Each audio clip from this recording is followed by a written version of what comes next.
New information emerging about the upcoming PlayStation 5. Now, of course, we saw that crazy design floating around. That design is only going to be for the current developer kit. There's no way it's now. Yeah, there's no way it's going to look like that. Well, I know you got all fired up and you wanted something that looked like that. I mean, hey, this is a statement right here. Something like this gets a guy like you going. It's just so different. It gets you all revved up. I'm riled up. Yeah, never saw you like that, Will. So a design like that is cool, but it's never going to be the mass market design. It's for the developer kit. Get the developers excited. Give them something that looks like a V12 engine. Get them fired right up. Guy like you, Will. Yeah. Of course, it gave us some insight because it got the disk drive on there, a bunch of USB ports, and so forth. It was an indication, but now we have official stuff confirmed updates and so forth. Sony executives giving us some details, very important details to gamers who are considering upgrading. Some concerns that existed in advance of this release and are always there for next generation consoles. What's going to happen with my old games? Backwards compatibility. Yep. You may remember the Xbox One debacle on YouTube. People were flipping out. All digital. No used games anymore. No backwards. Everyone was stressing over that version of the Xbox for various reasons. But so Sony's getting out in front of it and saying, chill, backwards compatibility. Probably the coolest confirmed feature that I extracted from this GameSpot article, the SSD storage. So it's going to ship default SSD storage. Of course, you've been able to upgrade previous versions of PlayStation, put your own SSD in there. But a lot of people wouldn't because it's an aftermarket kind of thing to do. But by having the SSD in there, you're going to get substantial improvements to your load times, which is one of the pains in gaming. It's a gaming pain. What a weird thing to complain. Yeah. Don't make me wait. But I guess you get this new game. You're all fired up. Guy like you, Will, you can't be waiting for this loading. Yeah. You got to dive right in. You got to jump right in. So anyhow, when you have the SSD in there, it's not just load times either. It actually improves the performance potentially of the system enough that game developers can approach faster movements and things within the actual game and cutscenes and so forth.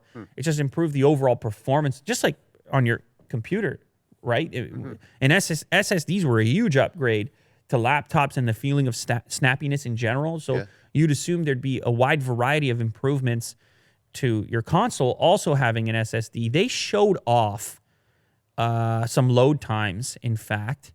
It was a Spider-Man game, in fact, and they compared the performance of the PS4 Pro versus the next gen in order to load a particular game. It's some next gen Spider-Man game. Which one was it? It was Insomniac's Spider-Man. Oh, just the Spider-Man game. I played that game.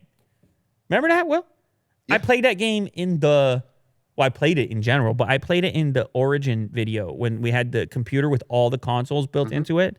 What a wild situation that was. Oh, Origin. No, you played it too. Yeah. Yeah, that game. Great, cool game. I got my butt kicked from Kingpin.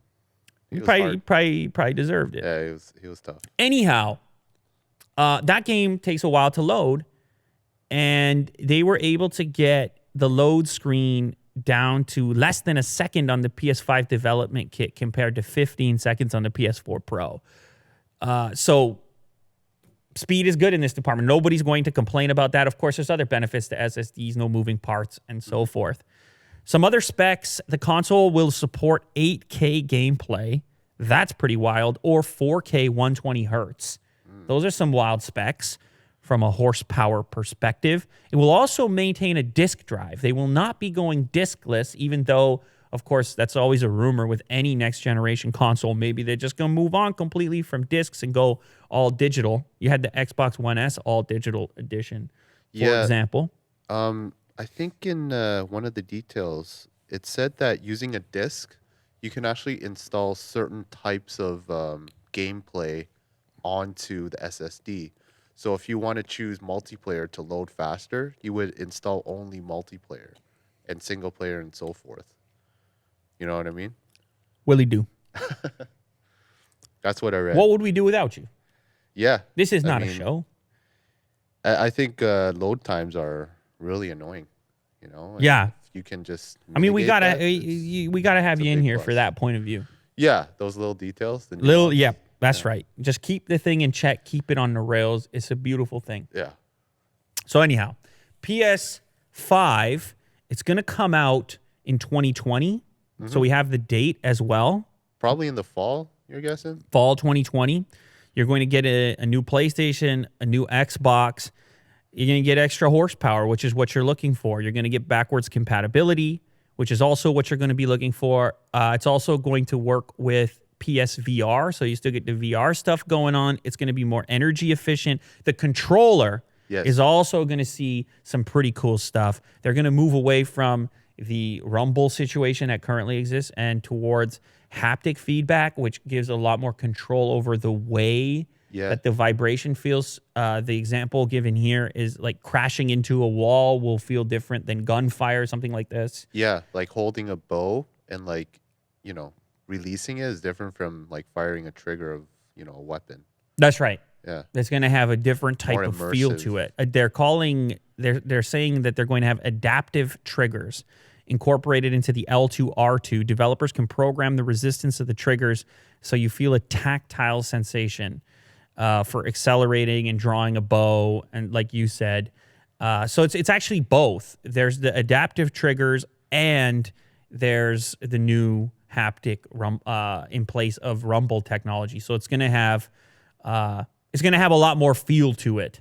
We don't have any images yet. I don't know. Has anyone spec'd up what they think it might look like? There's probably some spec out there. A DualShock 5. DualShock 5 is what it would be called. Do we have any images? Any leaks? Any renders? That one has a screen in it. Yeah. Nah, I don't see that happening. Anyway, you know it's going to have the similar inspiration. Oh, there's a leak. What is that leaked? PlayStation 5. Oh, that's the dev kit controller, so it does have a screen in it? Ooh, that could be wild. I don't know. Don't listen to Willie Do on this. He might be out to lunch. I don't know. I mean, this is pretty cool. That's not going to happen. But anyhow, the controller is going to see some improvements. Lots of improvements coming. PlayStation 5 coming. Oh, they also said it's going to make the price will make gamers happy. Considering the spec. That's all they said. They don't just give you a price. They say you're going to be happy with it. Okay. Imagine that. You launch a new product. They're like, what's the price? You're going to be happy with it. Shut up. You're happy with it. But I think what they mean to say is, in their opinion, given the hardware you're getting, Will, traditionally, consoles have been loss leaders because they want to sell the software. So they would often, especially for the first version of some of these consoles, they would sell them sort of at cost or close to cost. And then they'd get better at making them over time because you could sell them for a profit. I remember hearing this PlayStation 3. They sold at a loss at the launch. Yeah, right? If I recall correctly. Yeah. So I imagine it will be aggressively priced, but can I guess? 500? I don't know. 500. People, you can put your guesses over there. What's your guess, Will? I would say around 500 as well. Yeah, you can't, I already have that guess. So. I'm just looking at the PS4 price at launch. It was $399. Yeah, no, I already guessed 500. So. I wouldn't say it's not too bad. 500. No, I already guessed 500. So all right, I heard you. Yeah, so you got to guess something else. All right, I'm gonna say $499. I'm out of here.